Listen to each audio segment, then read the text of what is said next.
Spirit definitely in cash conservation mode, and this sounds like an effort to continue to conserve cash, I guess, or to improve cash conservation. But look, I think if they looked at the U.S. airline market and thought there were lots of opportunities to fly to plenty of places and make money on those flights, they would have been willing to take those airplanes, because they could take those airplanes, lease them, and have little to no cash out the door, but add to their route network.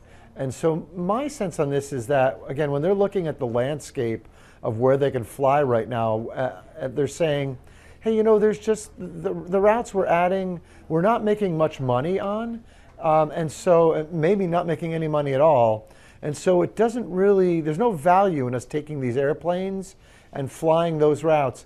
Let's defer these back to Airbus and shrink our network a bit, or shrink our network growth, and see if we can make more money off our core network, because we just don't see the opportunities. I think another part of this story is Airbus has been out talking to their customers, trying to pull together A321s for United. I think they'd really like a conquest there, where United earlier said, hey, we don't know when Boeing's going to get the 737-10 certified. We're not going to wait around. We'd love to do an Airbus order. And I think this is part of Airbus going out, beating the bushes a bit, finding out what airlines are willing to give up some of their slots. Spirit going, hey, we're willing to walk away from some because we don't see the opportunity. And some of those planes may end up at United and help them cement a United order. So I think it has deeper discussion, deeper implications in the market. Sorry. Well, that's quite interesting. I hadn't thought of it along those lines. So what else do you think that Spirit is going to be doing here? So part of it, obviously strategic, part of it's just like conserving cash, but there's a lot of layers to it. What other stuff can they do? Look, I think for Spirit right now, it is all just about really conserving cash as much as they can, and then working with the bondholders that have that bond outstanding that's backed by their loyalty program, and figuring out, I think they're never going to find enough money to pay that off, but they want to go into those discussions with as much cash as possible to maybe engage those bondholders to take some portion of face, maybe now when they refinance it, and roll the rest of that bond. It's like a $1.1 billion bond.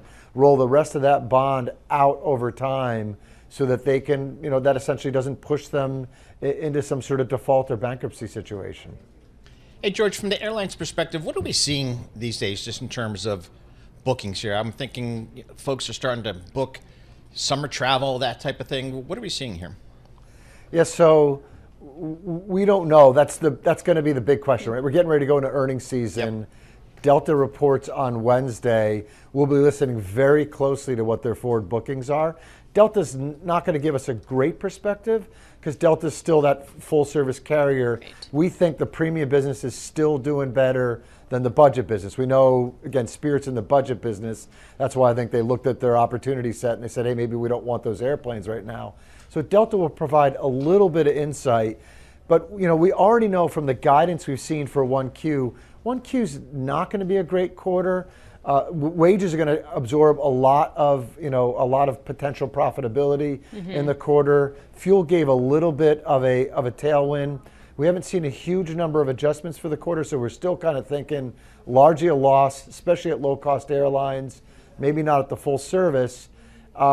So really this business is going to come down to 2Q and 3Q. I think it's become a lot more leisure driven, right? And so when we get those heavy leisure traffic periods like the summer vacation period, and we just coming through spring break period, some of which fell into second Q, we're going to really watch very closely their profitability outlook and their profitability, because it seems like a lot more of their year is going to be wrapped up in 2Q and 3Q as we're still waiting for business to come back all the way.